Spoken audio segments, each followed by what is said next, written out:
Now we can continue from the previous talk where we were developing, we were proving several exercises. Now we will continue the same thing. So here today in this talk again we will see some exercises. So first here is let A be a non-empty subset of a metric space X. Then prove that the following statements are equivalent. So this is very important, and you can also use this exercise as a characterization of a dense set. So here is I put right in this way. So here is you see that let A be a non-empty subset of X. Then A is dense in X. A is dense in X. It is equivalent to say that the only closed superset of A is X. So A is dense in X if the only closed superset of A is X.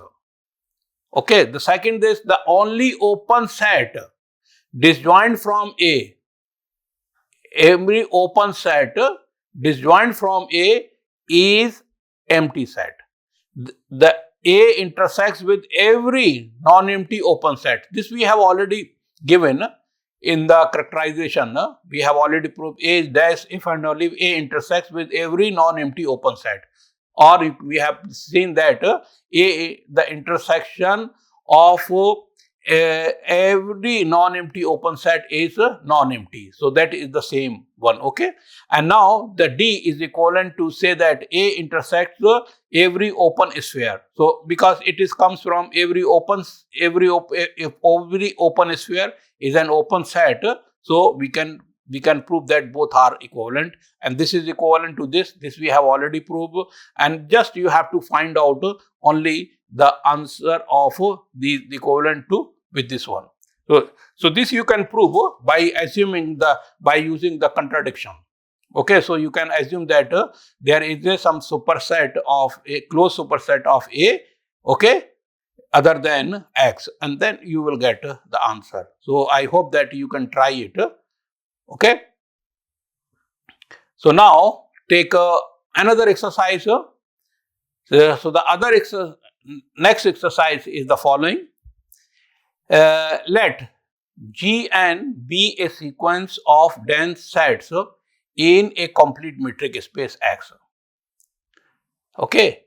We then prove that the union is dense in X. In the proof of theorem 3.2.2, we have proved that if Gn be a sequence of dense open sets in a metric space, okay. For example, you can see that we have proved this one.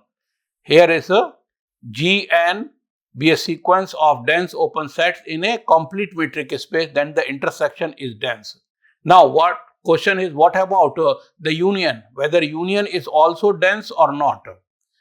Okay, so here is the question is that if Gn be a sequence of open dense sets in X in a complete metric space, then prove that the union is also dense in X. Okay, and you will see very easily that the proof of this lies on the lines of the proof of theorem 3.2.2, which just I have shown you. Okay, so just go in the same way as you have proved that the intersection is dense, you can also prove that the union is also proved. Just go line by line as in the proof of theorem 3.2.2. Now, the next exercise is the following. So, next exercise is let X be a metric space, A be a non-empty subset of X, and X is in capital X. Then prove that X is the limit point of A if and only if X minus A is dense in A. Okay, so very interesting question. So, X is the limit point of A if and only if X, if and only if A minus X, in the, that is to say the set X without A is dense in X. So if you take the closure of A, that is equal to your whole space. So here is what you are getting. Here it means that we are taking that closure of A, X minus X. Okay, so and take the closure of A, it is equal to your A. So here is basically, so this is dense in A. So okay, so dense in A, and X is the limit point of this one. So X is the limit point of this, so it must lies in this one, and therefore it is okay. And now you take the closure of, if you have A, okay, and closure of A, it contains all its limit point. So if you are taking this one, the closure of this must be, because A union all limit point, but A is the limit point, so it must be equal to A. So it is very obvious to prove that it is holds this exercise. You can visualize this exercise very easily. So, but you can see that the proof, suppose that X is the limit point of A. X is the limit point of A, it means that X is the center of every open sphere centered on X, okay, contains a point of A other than X. So it means that this intersection is non-empty.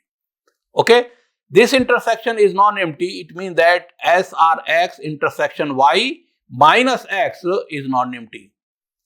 And now by the exercise 3.3, by the exercise this is what it means, that this set X minus A, okay, has a non-empty intersection with this open set or this open sphere.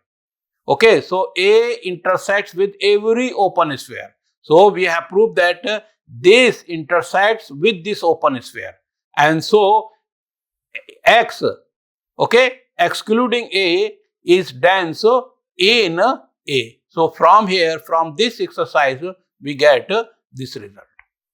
But of course, one can ask, in the exam, we will have to prove this exercise. No, you don't have to prove, but you can mention that we know that the set X is dense if and only if the set A is dense in X, or dense set in A if and only if it intersects it intersects with every open sphere.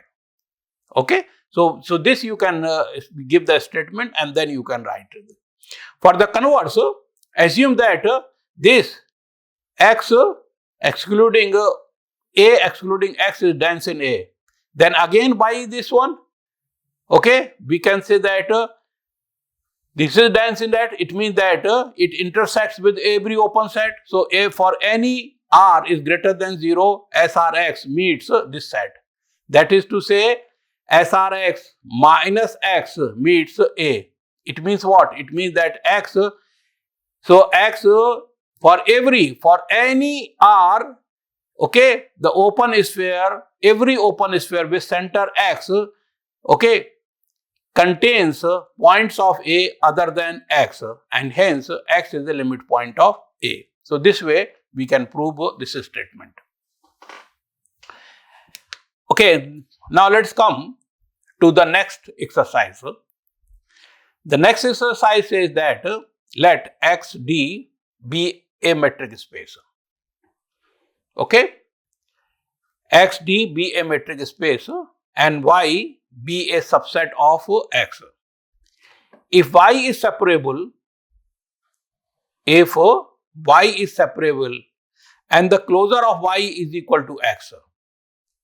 Closure of Y is equal to X. What does it mean? It means that Y is separable and Y is dense in X. So here is closure of Y is equal to whole space X. Then prove that X is separable. Okay, so if Y is separable, okay, and the closure of Y, keep in mind, we have proved that if X is a separable metric space, then the subspace is also separable. But if the subspace is separable or the subset is separable, then the whole set may not be separable. Okay? But if you have a set Y which is separable, okay, but it is also dense set. If Y is separable and dense in X, then X is separable. So then prove that X is separable. So that is the main thing. So let us prove here is, let A be a countable dense subset of Y.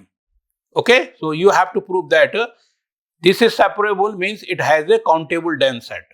So suppose that and Y is, we are assuming that Y is separable. So let A be a countable dense set in Y.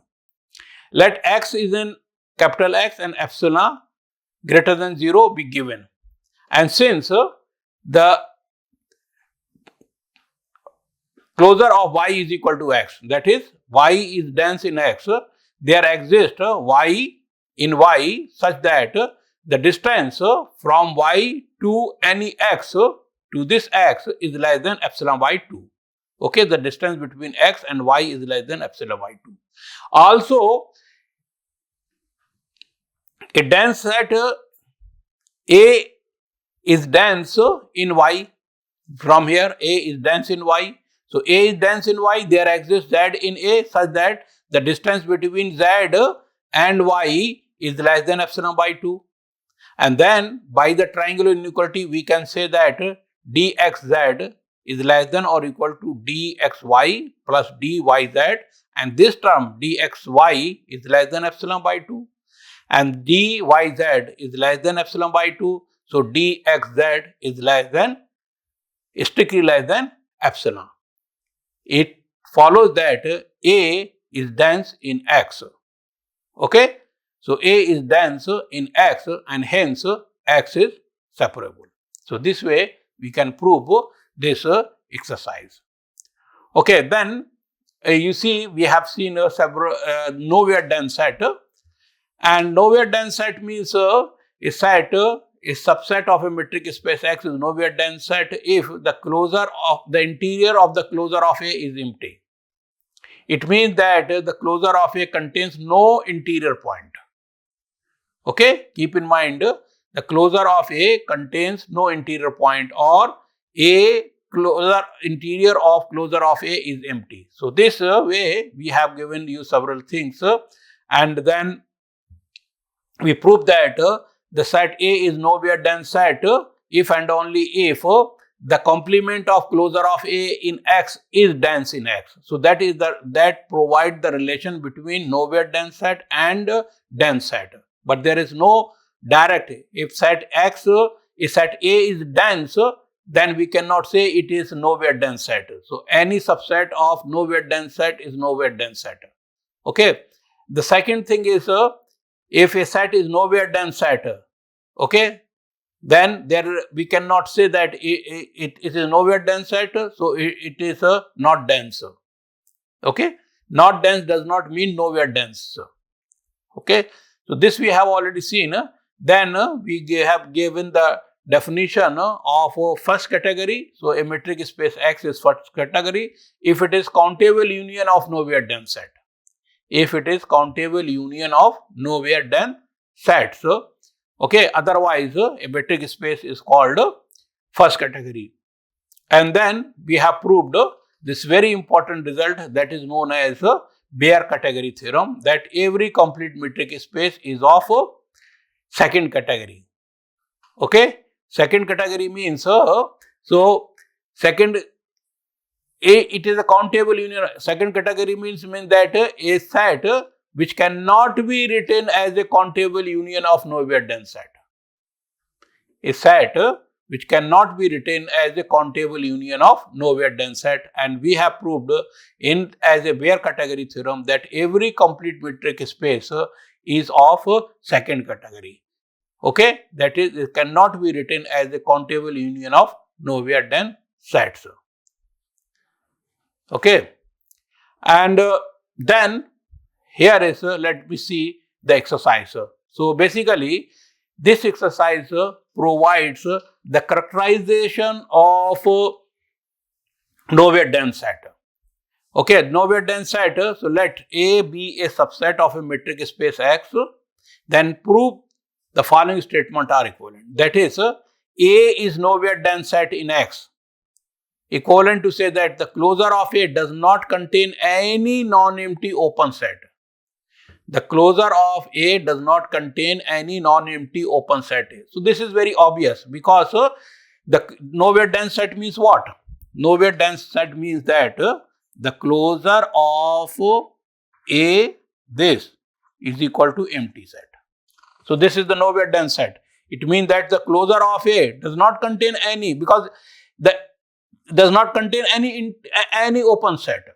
If it contain any open set, then this cannot be equal to empty set. So this is obvious. Okay. So this one is very obvious, and you can see. So this is equivalent to this one is obvious, and then you have the other exercise that every non-empty open set has a non-empty. Every non-empty open set has a non-empty open subset disjoint from A, closure of A. Okay, and this is also because every non-empty open set has a non-empty open subset disjoint from A. If it will disjoint, if it will join, it is not disjoint from A, then the interior of closure of A must be equal to non-empty. So this is also very obvious. And similarly, every non-empty open set contains a non-empty open set such open subset disjoint from A. Okay, and every non-empty open set contains an open sphere disjoint from A. So this is the same, because here we are taking open set, here we are taking open sphere. So every open sphere is an open set. So you will follow this one from here on. So no problem at all. So this is some are this is very obvious.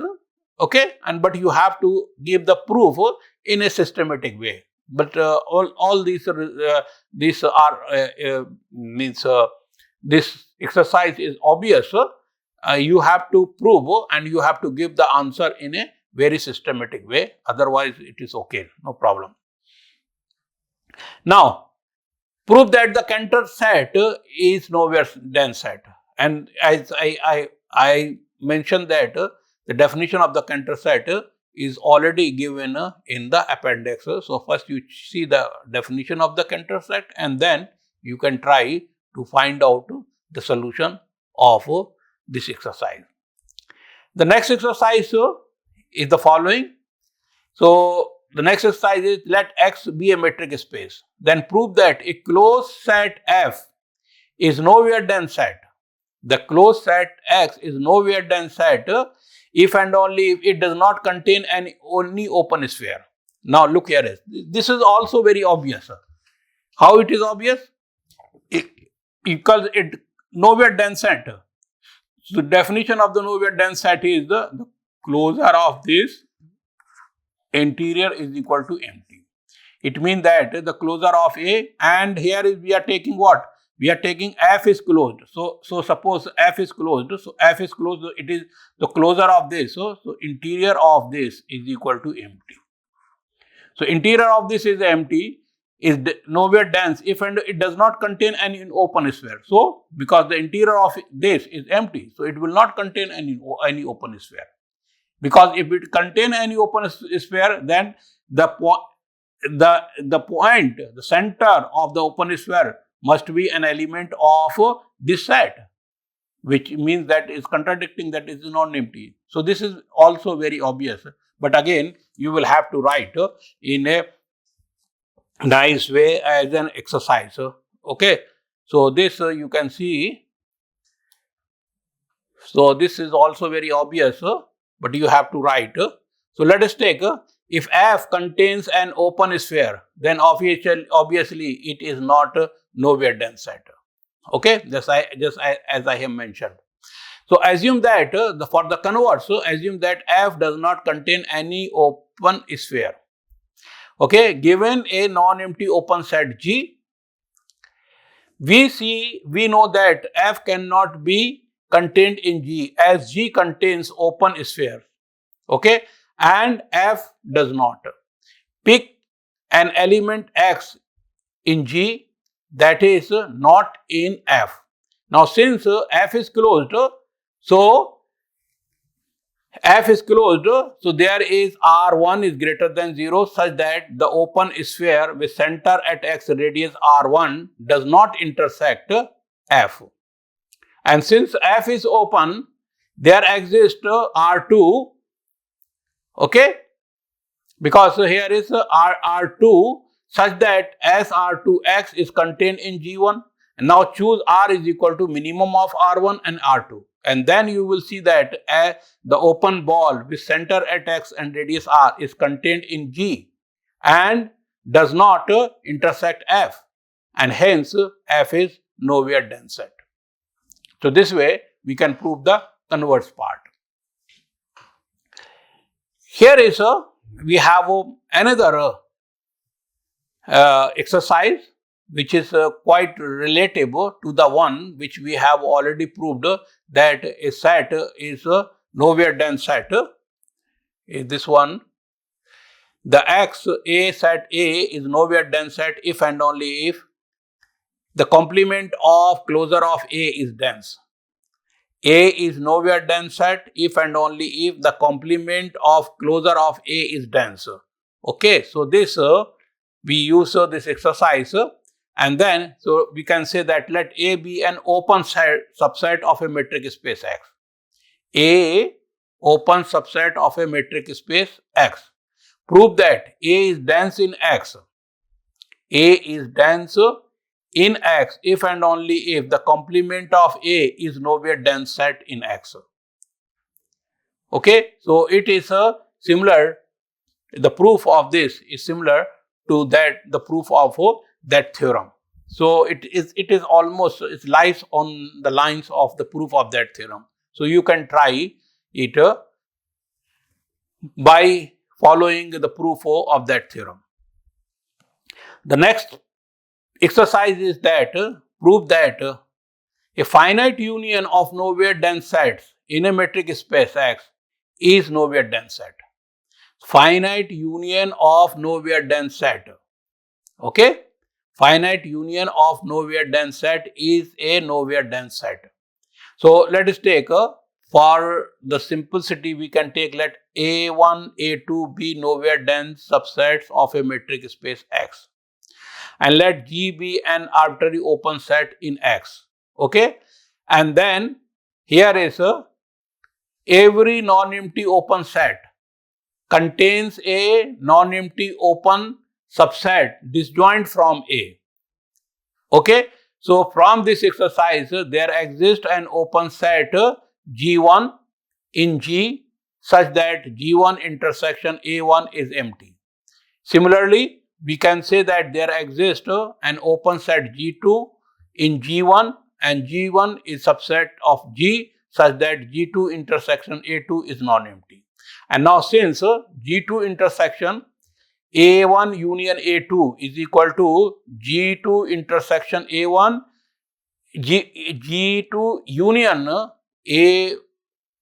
G2 intersection A1 union G2 intersection A2, but this is equal to empty. Okay, and G contains a non-empty open set G2 such that G and A1 union A2 are disjoint. Okay, so it means that they are disjoint. Again, by this one, we can say that A1 union A2 is nowhere dense set. So the conclusion, okay, so by inclusion, one can easily prove that the finite union of nowhere dense set is a nowhere dense set. So, okay, so now next exercise is next exercise the following. Use the where category theorem to show that the set of all rational numbers Q is not the intersection of countable collection of open sets. Set of all rational numbers is not is not the intersection of a countable collection of open sets, and also show that the set of all irrational numbers is not the union of a countable collection of closed sets. So the second part is the, you can say that the complement part of the first, because in the first we have to prove that the set of rational numbers is not the intersection of countable union of open sets. Okay, so it is you can also prove that it is not the union, okay, intersection. So you can say that it is not the union of countable closed sets. So here is so it is also for the irrational numbers is not the union of countable collection of closed sets. So this you can see the proof. So suppose that suppose contrary that there exists a sequence Gn, okay, of open sets such that Q is equal to Q is the intersection of Gn's. Okay. Now since Q is countable, we may write Q is equal to Rn. Okay. So n is your natural number. And set On is equal to Gn minus Rn. Okay. Minus Rn means you remove the Rn from Gn. Then clearly On is open as intersection of two open sets. Okay. And since Q is a subset of Gn and Gn is dense in R, and consequently Qn is also dense in R for all natural number. And then we can use the bare category theorem. So by bare category theorem, we know that the intersection is non-empty and dense in R. But this contradicts with that the intersection of this, okay, this is equal to the intersection of Gn minus Q. Okay, but this is equal to empty. Okay, so this is the contradiction. Here we are putting the intersection, this is non-empty, and here this intersection is equal to empty set. So this is the contradiction. Okay, now to prove the second part is what? Second part is the following. Second was show that the set of all irrational numbers is not the union of a countable collection of closed sets. Okay. So, to prove the second part, we again assume to the contrary that the set of all irrational numbers is the union of a countable collection of closed sets. Then, by taking the complement, we can easily prove that Q is the intersection of a countable collection of open sets, okay, which is a contradiction of the first part. So as I mentioned that the second part is nothing but it is the complement of the first part, and by using this we can prove that this is holds good. Okay, so that is the exercises related to this chapter. So now I stop over here, and in the next talk we will continue.